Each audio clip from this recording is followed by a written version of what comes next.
Hello everyone. आज ये video हम जो लेकर के आए हैं बीएड स्टूडेंट्स के लिए लेकर आए हैं। बीएड स्टूडेंट्स को ऐसा लग रहा है कि सुप्रीम कोर्ट का फैसला आने के बाद जो डिसीजन 11 अगस्त 2023 को आया उसके बाद जो है बीएड पूरी तरीके से खत्म हो गया है, लेकिन ऐसा नहीं है, बिल्कुल भी नहीं है। सबसे पहली बात तो हम आज के वीडियो में देखने वाले हैं कि बीएड का क्या ऑप्शन है, बीएड कि क्या अपॉर्चुनिटीज है, क्या क्या आप कर सकते हो बीएड करने के बाद। एंड दूसरी जो चीज है कि बीएड करते समय अब आपको कुछ सावधानियां तो बरतनी पड़ेंगी। जो चीजें आप पहले नहीं करते थे ये अब आपको ध्यान में रखना पड़ेगा। तो इन सारी चीजों को जो है आज हम समझेंगे इस वीडियो में। बहुत अच्छी तरीके से बारीकी से आपको समझाया जाएगा, तो वीडियो को स्किप मत कीजिएगा क्योंकि आपके लिए, खास करके बीएड स्टूडेंट के लिए काफी इंपॉर्टेंट होने वाला है। तो चलिए स्टार्ट करते हैं। उससे पहले फ्रेंड्स, अगर आप हमारे चैनल पर नए हो या पहली बार विजिट कर रहे हो तो चैनल को सब्सक्राइब कर लेना। यहाँ पर आपको क्लासेस दिए जाते हैं, यहाँ पर आपको नोट्स दिए जाते हैं, इंफॉर्मेशन दी जाती है। चलिए, सबसे पहली चीज कि बीएड के क्या ऑप्शन, ऑप्शन कहने का मतलब है कि क्या अपॉर्चुनिटी है, अवसर क्या है। ठीक है, अवसर मैं लिखती हूँ, ज्यादा अच्छे से समझ में आएगा। तो क्या अवसर है भाई बीएड का? क्या प्राइमरी से बीएड को बाहर कर दिया गया तो खत्म हो गया, पूरी तरीके से बीएड खत्म, अब कहीं ऑप्शन ही नहीं है? देखो, ऐसा नहीं है। ऐसे आप इसको एक एग्जांपल के तौर पे मैं आपको समझाऊं। आप लोग जो है 2 BHK में रह रहे थे, ठीक है, आपको 2 BHK मिला हुआ था, उसमें जो है गवर्नमेंट आपको एक्सटेंड करके 3 BHK दे देती है, ठीक है। तो वो जो आपका ऑलरेडी बीएड का 2 BHK जो है वो है ही, वो आपसे नहीं लिया गया है। 1 BHK जो आपको दिया गया था एक्स्ट्रा वो आपसे अब ले लिया गया है, तो आप फिर से 2 BHK में आ गए हो। तो वो 2 BHK क्या है वो आपको समझना है। देखिए, बीएड के पास बहुत सारे ऑप्शन है। सबसे पहले तो आप डेफिनेटली 6 to 8 के जो है टीचर वो बन सकते हैं, ठीक है। ये चीजें आप लोगों को स्टेट गवर्नमेंट में भी मिलेगी और सेंट्रल गवर्नमेंट में भी मिलेगी, सेंट्रल गवर्नमेंट में भी ये चीजें होंगी, ठीक। तो ये दोनों चीजें आप लोगों को 6 to 8 का मिलेगा। हाँ, ये मैं जरूर मानूंगी, कंपेयर टू प्राइमरी इसमें वैकेंसी जो है कम होती है। तो अब ये जो भी स्टूडेंट टीचिंग फील्ड में आ रहे हैं उनको डिसाइड कर लेना होगा कि वो 1 to 5 के टीचर बनना चाहते हैं या 6 to 8 के या 6 to 12 के। तो अगर 6 to 12 के बनने वाले हैं तो उनको बीएड ही करना होगा, और बीएड करना है तो आप स्टेट गवर्नमेंट यानी राज्य सरकार के भी जो है बीएड कर सकते हो। आप सेंट्रल गवर्नमेंट को, जैसे केवीएस है, एनवीएस है, आर्मी पब्लिक स्कूल है, इन सभी का भी आप बन सकते हो, लेकिन उसके लिए आपको समझ के चलना पड़ेगा, ठीक। दूसरी जो अपॉर्चुनिटी आप लोगों को है 9 to 12 की है भाई।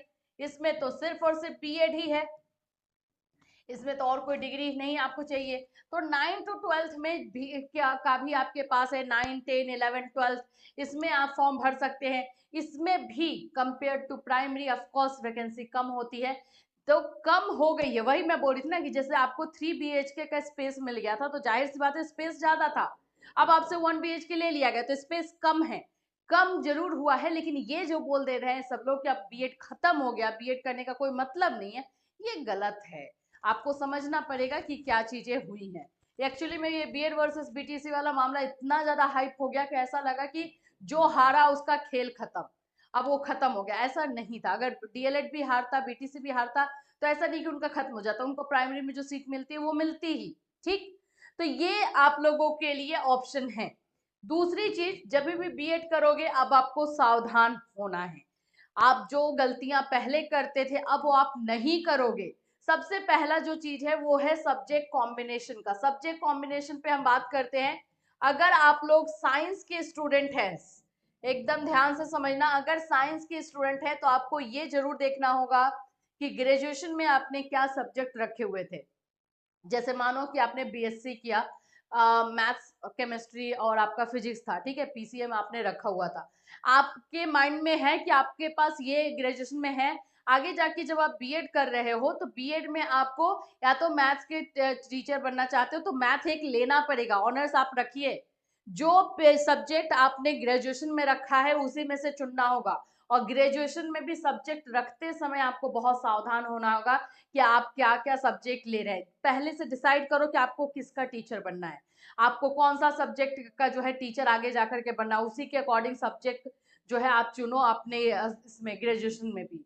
ऐसा नहीं कि जैसे ग्रेजुएशन में जो भी कॉलेज वाले दे देते हैं हम उठा लेते हैं, नहीं। अगर आपको हिस्ट्री का बनना है तो हिस्ट्री रखिए, अगर आपको जो है हिस्ट्री का बनना है तो हिस्ट्री के साथ एक ज्योग्राफी या पॉलिटिकल साइंस या इकोनॉमिक्स आपका होना चाहिए, कॉम्बिनेशन ऐसे बनता है। तो आपको सब्जेक्ट कॉम्बिनेशन पर अब आपको ध्यान देना होगा। सब्जेक्ट कॉम्बिनेशन में अगर मैं बात कर लेती हूँ, सोशल साइंस वाले स्टूडेंट को बहुत ज्यादा प्रॉब्लम होती है। तो ग्रेजुएशन में आप लोगों को हिस्ट्री, सिविक्स, जिसको हम लोग पॉलिटिकल साइंस भी बोलते हैं, जियोग्राफी, इकोनॉमिक्स, इन चारों में से कोई भी 2 सब्जेक्ट आपका ग्रेजुएशन में होना चाहिए, कोई भी 2 सब्जेक्ट। अगर आप 6 to 8 के सोशल साइंस के टीचर बनना चाहते हैं तो ये इसमें से 2 सब्जेक्ट आपको ग्रेजुएशन में रखना होगा, ये सावधानियां आपको बरतनी होगी। और फिर जब आप बीएड करोगे तो बीएड को भी जो है इसी में से आपको लेना पड़ेगा, बीएड को जो है आपको इसी में से जो है चुनना होगा। अगर आपका हिस्ट्री सिविक्स था तो आप हिस्ट्री को एटलीस्ट रखिए, हिस्ट्री और लैंग्वेज पेपर रख लीजिए, एक पेपर आपका होगा, ये कंपलसरी है।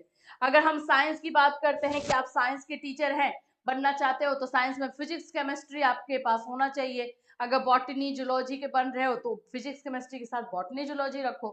तो सब्जेक्ट कॉम्बिनेशन पर ध्यान दोगे तो कोई प्रॉब्लम नहीं होगी, और अगर नहीं देंगे तो भी प्रॉब्लम ही प्रॉब्लम है।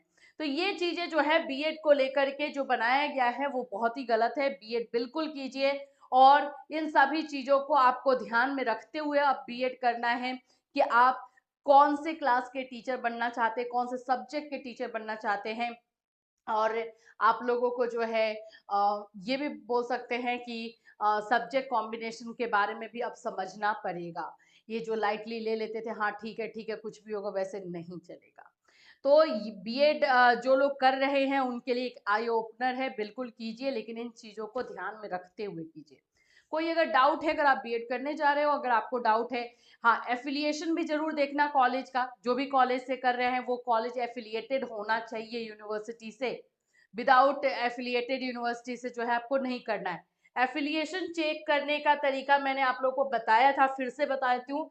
जो भी कॉलेज या यूनिवर्सिटी से आप कर रहे हो, यूनिवर्सिटी से अगर आप बीएड कर रहे हो, तो आपको ये चेक करना पड़ेगा कि एफिलिएटेड होना चाहिए वो यूनिवर्सिटी, वो कॉलेज एफिलिएटेड होना चाहिए एनसीटी से, जो कि एनसीटी के साइट पर या यूजीसी के साइट पर जाकर के चेक कर सकते हो। एनसीटी के साइट पर जाकर के आप चेक कर सकते हैं कि जिस कॉलेज से आप कर रहे हैं वो एफिलिएटेड है या नहीं। अगर ये एफिलिएटेड नहीं रहेगा तो आपकी डिग्री पूरी की पूरी बेकार हो जाएगी, खत्म हो जाएगी।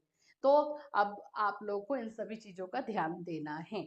अगर आप लोग को किसी भी तरीके का क्वेश्चन है, जो भी कंफ्यूजन है, आप इस वीडियो में कमेंट कर सकते हैं। सब्जेक्ट कॉम्बिनेशन के बारे में पूछना चाहते हैं, एफिलिएशन के बारे में पूछना चाहते हैं, बीएड के बारे में पूछना चाहते हैं, तो बिल्कुल विदाउट हेजिटेशन आप कमेंट कर सकते हैं। फिर मिलूंगी, till then have a nice day.